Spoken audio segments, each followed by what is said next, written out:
You can now get a 30-day trial to experience The Athletic for free. Visit the link in the description below to try it now. One of the best sporting stories of the COVID-19 era was National League side Wrexham AFC's makeover as FC Hollywood.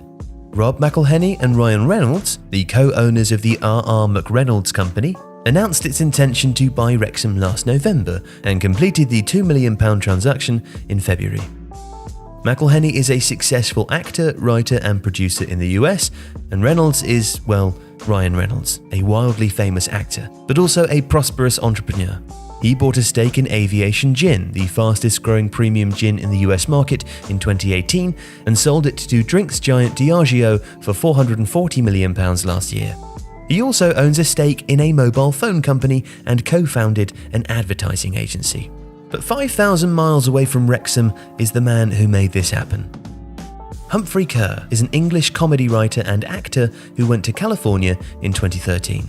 By 2018, he had appeared in an episode of It's Always Sunny in Philadelphia and had joined McElhenney's production company, which was already working on Mythic Quest, its second comedy hit. A Liverpool fan, he remembers watching their run to the Champions League title and would watch the games at work with McElhenney, a huge sports fan who would tease him for watching such a slow, boring game. But by the time Liverpool had stunned Barcelona with their semi-final resurrection, McElhenney was paying attention. And after being recommended Sunderland Till I Die by Kerr during the first lockdown, he watched the series with his wife.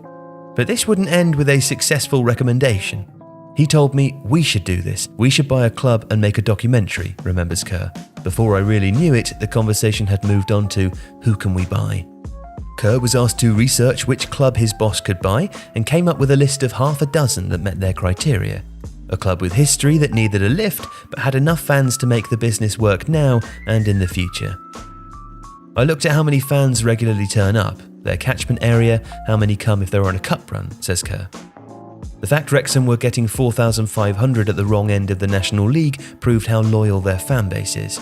And there was also the romantic side of the story in that these fans literally saved the club from rubbish owners in the past.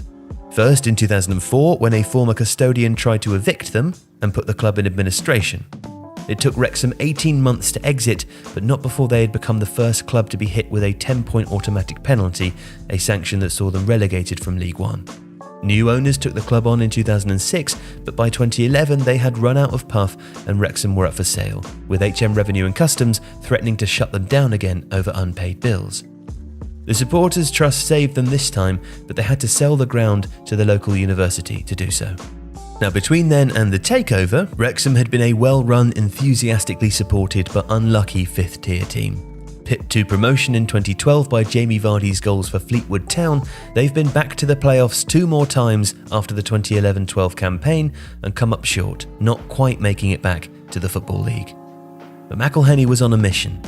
He told Kerr that he had just read an article about an investment bank called Inner Circle Sports, who had helped Fenway Sports Group buy Liverpool and Michael Eisner purchase Portsmouth. And introductions were made with the Wrexham Supporters Trust by Inner Circle's friends at Portsmouth, and talks began.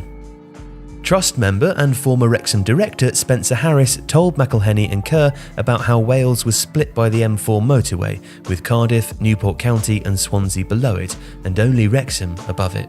"We're the club that represents half a nation. There are 750,000 people in North Wales and they want something that makes them feel proud of where they're from." And it was around this time that the conversation turned to sponsors, and McElhenney told Kerr that he had emailed Reynolds about sponsoring the team, only for him to email back at 5:30 a.m. to say that he did not just want to back Wrexham, he wanted to buy them. "This was a new level," says Kerr. "Rob is very well respected in our industry, but he's not a superstar. Ryan is, and I knew that this would put us on the front pages and talk shows around the world. In Rob and Ryan, we have a unique advantage. Until Hugh Jackman decides to buy Bath City, we've got the field to ourselves in terms of non-league clubs with weird and wonderful owners." The fact that Rob and Ryan are talking about Wrexham on The One Show in the UK and Jimmy Kimmel in the US has brought in global brands. Our shirt sponsorship has gone up by a multiple of 10. And the effect is obvious at the racecourse ground. The Kop is now covered in a smart banner emblazoned with the club's new and old sponsors, the local firms that kept Wrexham afloat pre-transformation. Ifor Williams trailers, already more famous for the exposure they got in R.R. McReynolds' announcement video than a season on Wrexham shirt, is now on the shorts.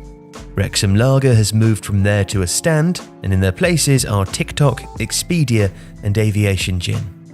And there's been a similar upgrade to the squad, with Paul Mullin, last season's League 2 Player of the Year, leading a haul of League 1 quality talent this summer.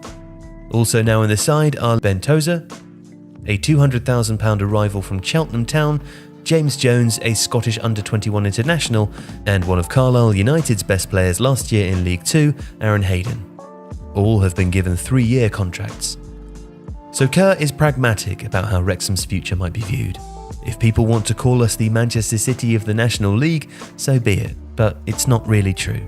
Like City, we were a big club waiting for some love. If you like this video, please consider subscribing to the channel. The Athletic brings you the best sports journalism in the world in a personalised experience, connecting you with the stories and teams that you care about the most. There's coverage of 13 sports, plus direct access to world-class journalists through live Q&As, discussions and podcasts. Not to mention, it's all ad-free. And you can try it now for free for 30 days by clicking the link in the description.